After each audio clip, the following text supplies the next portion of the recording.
Hello students, today we are going to start a new topic which is electrostatics, and this is lecture 1. In this topic we'll deal with the aspect of charge and its properties. What is charge and what are their property what are its properties, right? So what is basically a charge? If I define a charge is basically a fundamental property. I must say a fundamental property by virtue of which by virtue of which it can attract or repel. It can attract or repel, right? So that is basically a definition of charge. And in this chapter, if I say the word electrostatic, what does a word electrostatic means? Word electrostatic. Electro means electron, or I can say it is charge. Electron is what? A charge. And what does static means? Stationary. So, in this chapter, we are going to deal with with charge which is stationary. What all properties a charge show when it is when it is stationary? Because if the charge starts moving, it shows different properties. And here, what we can say, if a charge is at rest, what all properties does it show? We are going to study in this chapter, right? So let's move towards the properties of charge. Properties of charge. What all are the properties of charge? We'll discuss in this topic. Number one, there are two types of charges. We know that two types of charges, right? Positive and negative. Positive, and another one is negative, right? So we can say the next property, like charge repel each other. Like charge repel each other, as we have studied in our earlier classes. And unlike charge attract each other. Attract each other. So what does that mean? If I keep a positive charge and a positive charge, it will repel. If I keep a positive with a negative charge, it will attract. And same goes with the negative and negative, it will repel, right? Positive repel, negative repel. But if we keep positive and negative side by side, it will attract, right? Number 3, it is a scalar quantity. It is a scalar quantity. A charge is a scalar quantity. And number 4, which is important and which is related to this third property, which says it is additive in nature. It is additive in nature. What does that mean? If I say I have a 2 unit charge plus 2 unit charge and a minus 2 unit charge, if I add these two, I'll get a 0 value, right? So you don't have to take care of the magnitude. You have to take care of both magnitude as well as the sign. So plus 2 minus 2 is 0. That means it is just a algebraic addition. It is just an algebraic addition, right? Number 5th, we can say its SI unit is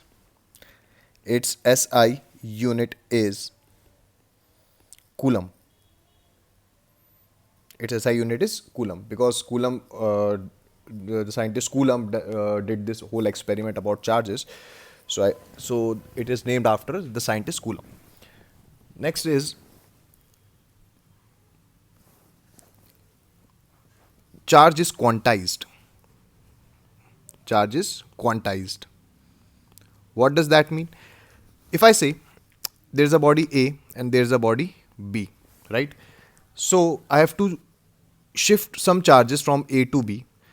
Definitely it will be electron, not proton. You can only transfer electron from one body to another. It can't be a proton, because proton resides inside the nucleus. You cannot take out the proton, right? So charges quantized means if you have to transfer electron from body A to body B, it should be the integral multiple. It should be the integral multiple. What does integral multiple means? means n should be an integer. It can be 1 electron, 2, 5, 10, 20, like this. It cannot be 1.5, 1.3 electrons, है ना? Right? And if it is same as that, if I ask you the number of students in your class, you will probably say 10, 20, 40, integral multiple, not 10.5 students, 20.5 students, like that. So n should be the integer, and so on, right? So that the term quantized means when a body is charged, or we can say when electron is transferred from one body to another, it should be in the integral form. This is charge is quantized means. Next, if you transfer electron from one body to another, right? Say I have transferred electrons from A to B, so I can say B will get, right, B will be get negatively charged, A will get positively charged, right? So this is because a neutral body, if I say there's a neutral body, what does a neutral body means? That means number of proton is equals to number of electron, right? And if in any case one of them increases, that means another one automatically decreases. Say for an example, I have a body which has 10 electrons and 10 protons, right? I have donated, if I donate 1 electron, so the number of electrons left are 9 electrons, but proton is 10. So you can see electron decreases simultaneously, number of proton compared to number of electron increases. That means the net charge will be positive. In this case also, we can say like that, if I transferred electron from A to B, that means the charge acquired by the body B will be negative and the charge acquired by the A will be positive. Another more important aspect about charge is, say a body A, this is a body B, you have transferred electrons from A to B, and the body B has acquired a negatively charge and a body A acquired a positively charge. That we have discussed in 7th point. If I ask you what will be the mass of B now, will it be increase, decrease, remain same, cannot be predicted. So I can say the mass of body B will increase slightly, right? Why is it so? Because you are putting electron inside B. So if you are doing that, that means something is adding on B. So electrons are adding.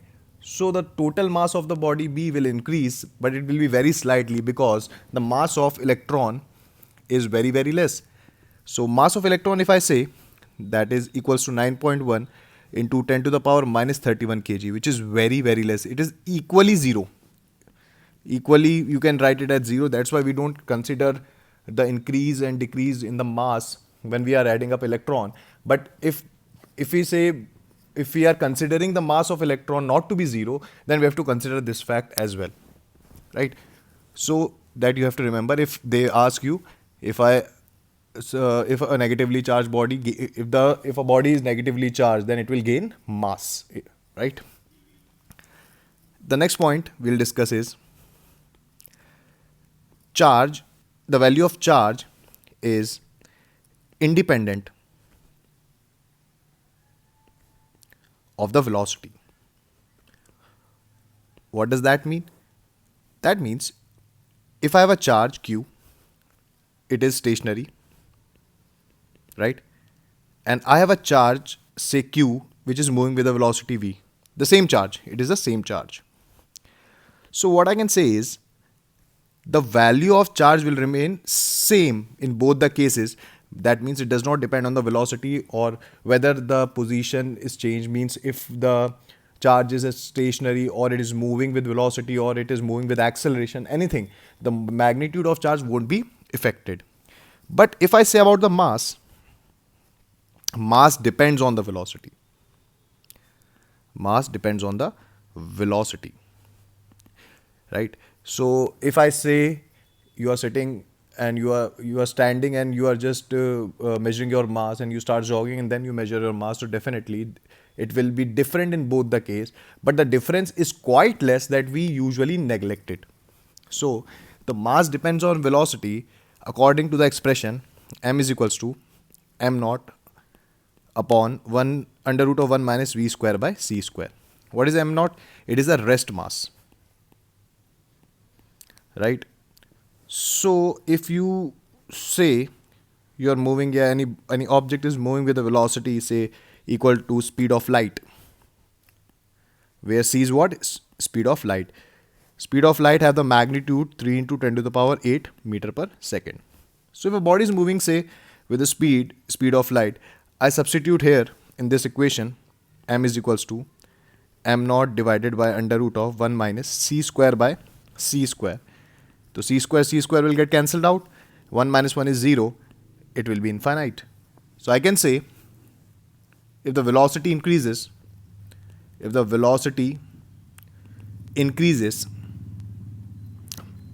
mass increases. So if you start running with speed of light, your mass becomes infinite. So which is not actually possible because you cannot move greater than or equal to the speed of light. So this is the most important point in we have to remember. Now there's another term which is called a specific charge. Specific charge. What does specific charge means? It is denoted by first of all alpha, and it is the ratio of charge upon mass. It is just a ratio of charge upon mass, so it is a scalar quantity again.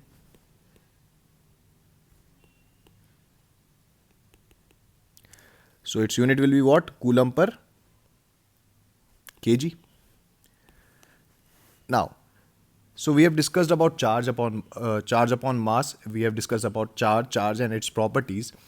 And now, if I ask you a question, which is, if velocity of a body increases, what will be the effect?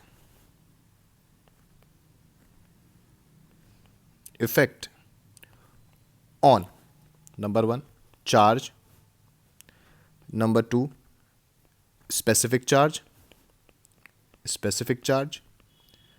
and number 3 mass. So a quick quiz. So you can see there won't be any, for the charge I can say there won't be any effect.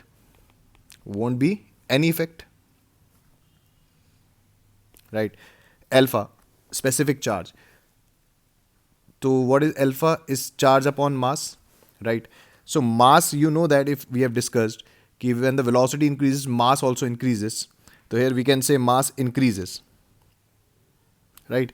But if I say charge upon mass, so charge don't have any effect, but mass increases with velocity. So alpha will decrease. So the answer will be decrease, right? Because charge don't have any effect on what? Velocity. Hope you understand these all aspects of charge introduction, right? Thank you.